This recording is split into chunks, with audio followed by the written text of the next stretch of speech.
మిగతా పార్ట్స్ అయితే కొంచెం డౌన్ ప్లే అయినాయి.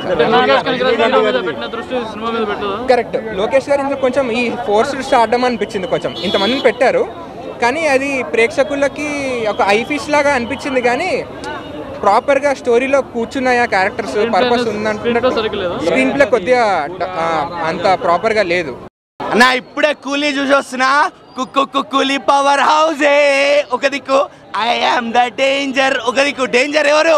కింగ్ నాగార్జున. అన్న కింగ్ నాగార్జున మీరు టాలీవుడ్కి కింగ్ ఎందుకు అని మళ్ళీ ప్రూవ్ చేశారు. First of all Thalaiva 50 years industry, 75 years అక్కడ మనిషికి ఏం మాత్రం అట్లా కనిపించాడు. అసలు ఆ స్టైల్, ఆ స్వాగ్, నడిస్తే స్వాగ్, ఫోన్ తీస్తే స్వాగ్, సిగరెట్ వెలిగిస్తే స్వాగ్, అసలు రజనీకాంత్ ఏం చేసిన స్వాగ్ ఉంది సినిమాలో.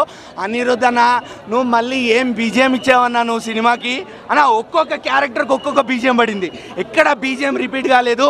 మనకి ఇంకో ప్రీవియస్ మూవీలో కొట్టిండా ఈ బీజిఎం అని కూడా అనిపించదు. ఫ్రెష్ బీజిఎమ్స్, అసలు ప్రతి బీజిఎం ఇట్లా డ్రగ్స్ లాగా ఎక్కేస్తాయి.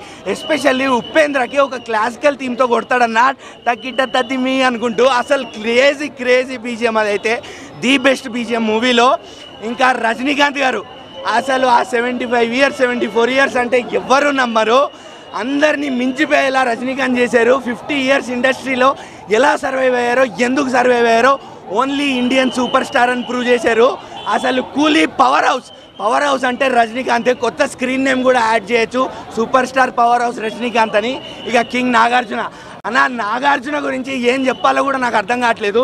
రజనీకాంత్ని డామినేట్ చేసింది స్క్రీన్ మీద. సోలో సీన్స్ అవని, ఇండివిజువల్ సీన్స్ అవని, వీళ్ళిద్దరు కాంబినేషన్ సీన్స్ అవని రజనీకాంత్ని ప్యూర్ డామినేట్ చేసిండు అన్న. మొత్తం సినిమా అంతా నాగార్జున డామినేషన్ ఉంది. 100 రోలెక్స్లు కనిపిస్తాయి.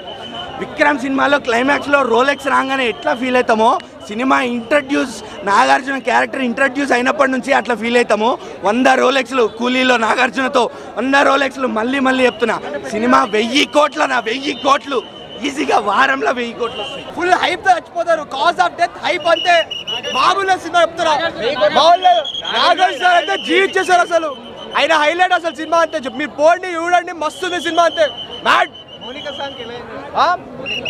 సాంగ్ కూడా హైలైట్ ఉంది. పూజ యాక్టర్ మంచి చేసి డాన్స్. శోభన్ అయితే మ్యాడ్ జీవించేసాడు. మలయాళం యాక్టర్ మంచిగా. ఏమంటారా? అంతే పవర్ హౌస్ నువ్వేమంటే అంతే. పవర్ హౌస్ తుమ్ముడు కాదు, కూలింగ్ ఓడి మీరు అందరు చెప్తారా?